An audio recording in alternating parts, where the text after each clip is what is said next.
পতনের পরে, তার সরকারের পতনের পরে আমরা মনে করেছিলাম স্বৈরাচার শেষ, জালেম শেষ, চাঁদাবাজ শেষ, টেন্ডারবাজ শেষ, দুর্নীতিবাজ শেষ।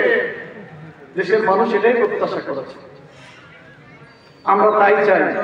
সুতরাং বাংলাদেশে আবারও কেউ দুর্নীতিবাজ হয়ে উঠুক, আবারও কেউ চাঁদাবাজি হয়ে উঠুক, আবারও কেউ টেন্ডারবাজি হয়ে উঠুক, আবারও কেউ সন্ত্রাসী হয়ে উঠুক, এটা কি আমরা কেউ চাই? জোরে বলেন চাই। সুতরাং এই রূপ নিয়ে যদি কেউ বাংলাদেশের মানুষের কাছে আসে, অতীত ফ্যাসিস্টকে দেশের মানুষ যেভাবে বরণ করেছে, এই ধরনের মানুষকে দেশের মানুষ ওইভাবেই বরণ করবে। ঠিক না?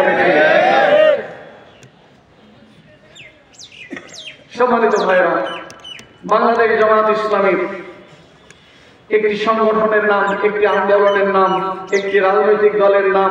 আজকে দেশের 18 কোটি মানুষের মুখে মুখে অতি পরিচিত একটি দলের নাম, তার নাম হচ্ছে বাংলাদেশ। এই জামাত ইসলামের নেতৃত্ব দিচ্ছেন আমাদের প্রাণপ্রিয় শ্রদ্ধেয় রাহবার ডাক্তার শফিকুর রহমান। তিনি কি মানুষ না আল্লাহর ফেরেশতা? মাঝে মধ্যে বুঝতে একটু কষ্ট হয়। কোথায় মানুষের সমস্যা, কোথায় মানুষের বিপদ, কোথায় আগুন, কোথায় জলোচ্ছ্বাস, কোথায় খরা, কোথায় ডুবে মরল, ডাক্তার শফিকুর রহমান সেই জায়গায় সবার আগে। ঠিক না ঠিক? মানুষের জন্য হিতাকাঙ্ক্ষী এরকম একজন দরদি নেতা বাংলাদেশের মানুষের জন্য কি দরকার আছে না নাই? এরকম একজন নেতা যদি দেশ চালায়, আমাদের কোনো সমস্যা আছে? ও ভাই, আপনাদের কোনো সমস্যা আছে?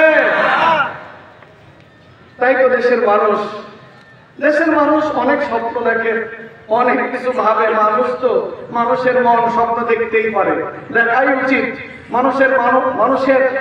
বাংলাদেশের মানুষ এখন স্বপ্ন দেখছে আর ভাবছে, আমরা তো কত ধরনের জালেম দেখলাম, স্বৈরাচার দেখলাম, কত দল দেখলাম, মত দেখলাম, রাষ্ট্র দেখলাম, ক্ষমতা দেখলাম, শাসক দেখলাম। জামাত ইসলামী একটা দল, এই দলটাকে দেখা হয়নি। ফলে দেশের মানুষ ভাবছে যে আগামী দিনে জামাত ইসলামীকে একটু দেখা যায়।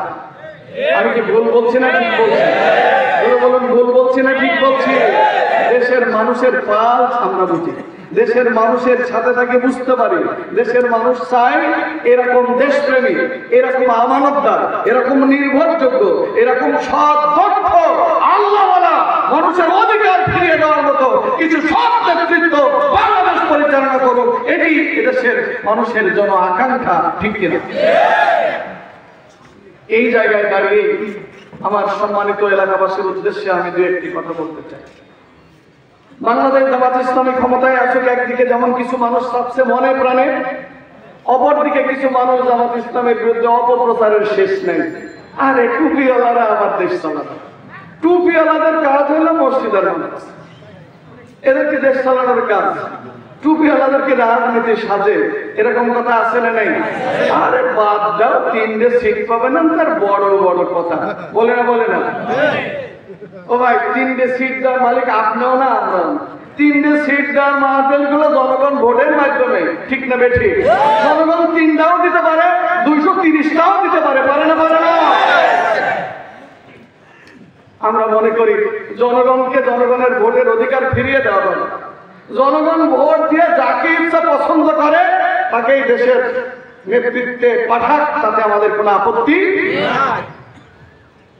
তবে আমরা মনে করি, আমরা আপনাদেরকে জানাতে চাই, বাংলাদেশ জামাত ইসলামী যদি এদেশের নেতৃত্ব আসে, জনগণ যদি মনে করে আর মহান আল্লাহ যদি চায়, তাহলে আমাদের লাভটা কি? আমরা তো কত সরকার দেখলাম, আসলো আর গেল। জনগণের কি ভাগ্যের কোনো পরিবর্তন হয়েছে? হয় না। এই কথা আবার সবাই আমরা জানি। জামাত ইসলামী আসলে জনগণের ভাগ্যের পরিবর্তন হবে। আমি আপনাদেরকে একটু বুঝাই বলি, কেমনে হবে আপনারা সহজ সরল ভাবে বুঝে নেন। এই কথা তো ঠিক, আপনারা সবাই জানেন যে আমাদের একটা পদ্মা সেতু হয়েছে। একটা পদ্মা সেতুর কারণে দেশের যোগাযোগ ব্যবস্থায় একটি ঐতিহাসিক পরিবর্তন হয়েছে, এতে কোনো সন্দেহ নেই। কিন্তু এই কথা তো আপনারা পাশাপাশি জানেন, এই একটা পদ্মা সেতু করতে যে সেই সময়ের সরকার এরকম আরো কয়েকটা পদ্মা সেতু করা যেত, এরকম টাকা পয়সা দুর্নীতি করে দেশ থেকে পাচার করেছে। এই কথাটা ঠিক না বেঠিক? কথা বলেন, ঠিক না বেঠিক? এখন আপনারা বলেন, দুর্নীতি করা কি ইসলামে জায়েজ আছে? ইসলাম কি দুর্নীতি হালাল করেছে? কথা বলেন। বাংলাদেশ জামাত ইসলামী ইসলামের রাজনীতি করে, এই জন্য জামাত ইসলামের কাছেও দুর্নীতি করা হারাম। জামাতের কোন নেতারা দুর্নীতি করে না, দুর্নীতিকে প্রশ্রয় দেয় না। এটি শুধু গল্প নয়। জামাত ইসলামের 2 জন মন্ত্রী বাংলাদেশের 3টি মন্ত্রণালয় চালিয়েছিল কয় বছর? 5 বছর।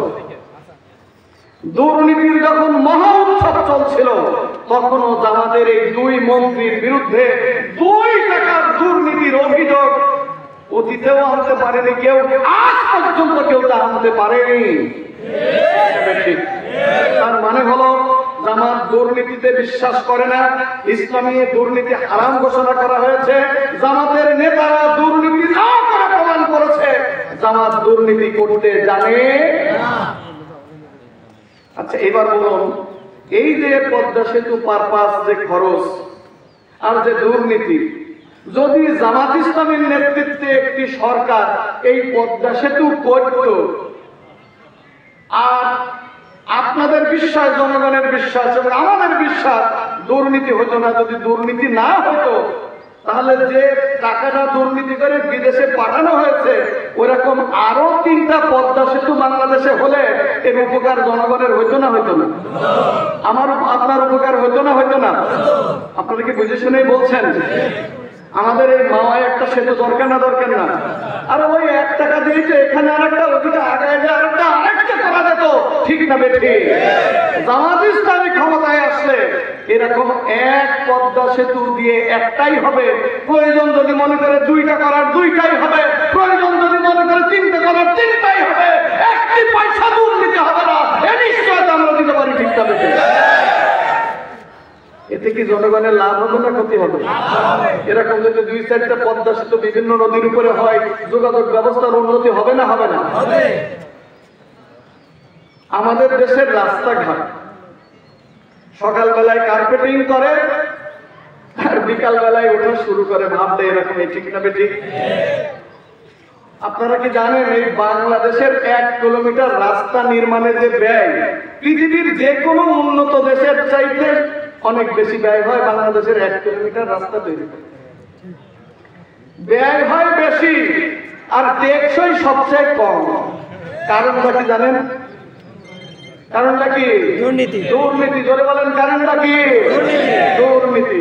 এখন জামাত ইসলামে যদি এই দুর্নীতি ক্ষমতায় যে না করে, তাহলে ব্যয় হবে কম, রাস্তার টেকসই হবে বেশি, ঠিক না বেশি? এতে কি আপনাদের লস না লাভ? কথা বলেন জনগণ, লস না লাভ? প্রিয় ভাইরা আমার, তাই